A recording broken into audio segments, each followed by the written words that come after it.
مکتوب میاد با بابا از نبیرش وای خونده نمیتونه چشمش نمیگذرد بعد میبیاد همون چای خونه که همه تان اینجا بیاید ماده مکتوب اومده یه خونده نمیتونه میره خیلی بگید خیلی ماده بابای جلداش من خودم میخوانم بگید انا نبیرتون ایسا السلام علیکم بابا جون خدمتی من نغز است خوب است سری بلند قدی خدمتی وطن برده ایستادم قنشه بزنه خدمت از سری بلند قدی برای نغز انا پم بوله پم ده خوم گو وقت ده بیکار دم گرفته بعد این باباش میگه کجا ده خوبه میگه پشت بوله پشت گو وقت ده خوب بوده مسافر میگن التماس میکنم علی جماعه یک دعا بتین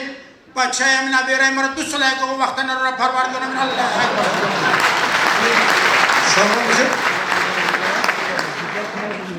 اینم از حیات سربازان و ما اینم صحنه هم کرده بودیم سرباز دویده پیش افسر میاد کماندیر رفیق کماندیر برای جواب بده استراحت جواب بده برای چی؟ اون باید فرزندوشه فرزندوشه جواب بیند چند روز در کره یه روز رفتن دا یه روز جا میستم یه روز میام 3 روز 5 روز دار جواب برا بعد 5 روز پس میبرد خب دختری بچه نفهمید دختری بچه بعد این ده ما معلوم شما سلام جدید یک موقع دیگه مکتب معلمه درس میگذارد میگه که موضوع درسی ما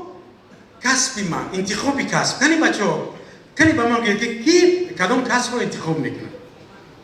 همه خواب همه آرام نه کی کدام کسب رو انتخاب میکنه من با شما کمک میرسونم انا با من نگاه کنید با معلوماتون کجای ما با شما معقول است کنی چکمانتر کنی فعالتر بعد یکتاش میگه معلومه با من موهای شما معقول است انا آفرین تو اینده پریک ماخر سرتاروش خوب میشوی آفرین تو کنی تو چی معلومه با من کو با من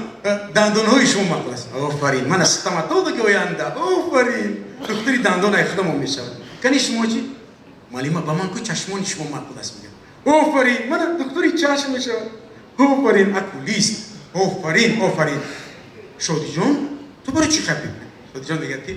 معلومه ما لگه کسب خودم انتخاب کردم فهمیدم چی؟ ما نصیب باشد دیرکتری کابینت شیر میشم